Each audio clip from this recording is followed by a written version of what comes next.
Bodolni adongrok bai baksa achugoi Montri Bokrokni Man Ki Baat khnaka Montri Yokra Dr. Manik Saha tini City Center ni baniya khainai motha bai jugali jago khnamani pandao manjagoi kha Montri Sudangshu Das tai kubuni juda juda adongrok bo Man Ki Baat khnama ulo amchaini lukurokni biskango Montri Yokra bo haino Montri Bokrok Narendra Modi no bolai koknar kha tai hamkrai ngai tongmani kok saka যুবকদের একটা আমরা এখানে মাননীয় প্রধানমন্ত্রীর আহ্বানে আমরা বিকশিত ভারত এবং বিকশিত যুবক ইয়ুথ পার্লামেন্ট সেটা আমরা করেছিলাম, এখানেও আমরা করেছিলাম, সেখানেও গিয়ে উদ্বোধন করলাম।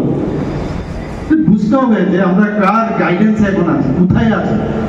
আমরা কংগ্রেসের গভর্নমেন্ট আগে আমরা দেখেছি, আগে ইউপিএ গভর্নমেন্টও দেখেছি কি করেছিল দেশটাকে।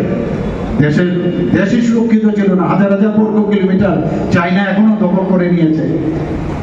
পাকিস্তান থেকে এসে যখন খুশি এসে আমাদের পার্লামেন্টে আঘাত করতো। বোম্বের ঘটনা আপনারা জানেন কোথায়, এখন তো আর কারোর রাস শব্দে কারোর আর মানে আমাদের দিকে তো তাকাবার তো মানে দূরস্থ।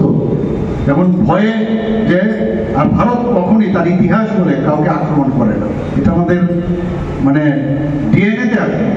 আমরাও কিন্তু সেই বিষয়ে আমরা জানি, আমরা কাউকে আক্রমণ করি না,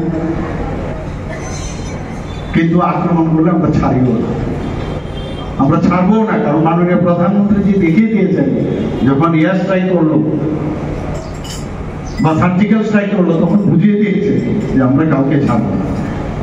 তো এই হচ্ছে আমাদের ভারতের গৌরব, মৃত গৌরব। উনি G20-র মাধ্যমে আবার ফিরে আসছেন। আমি সত্যি মাননীয় প্রধানমন্ত্রীজিকে মানে কতবার যে ধন্যবাদ দেবো, ঘুম থেকে উঠে মনে হয় উনাকে ধন্যবাদ দিয়ে তারপর কাজে বের করা উচিত। আমরা সবাই এখানে এক, আমরা জাতি জনজাতি সবাই মিলে, আপনারা দেখেছেন বিভিন্ন সময় বিভিন্ন ঘটনা হয়, একটা বিভেদ সৃষ্টি করার মধ্যে চেষ্টা করে অনেক লোক, কিন্তু আমরা চেষ্টা করি এই বিবিধতার মাধ্যমে আমরা যে সবাই সেটা কিন্তু আগামী দিন আমরা এই ত্রিপুরাতে সেটাকে স্থাপন করবো। এতটুকু আমি বলে আমার বক্তব্য এখানে শেষ করছি। নমস্কার।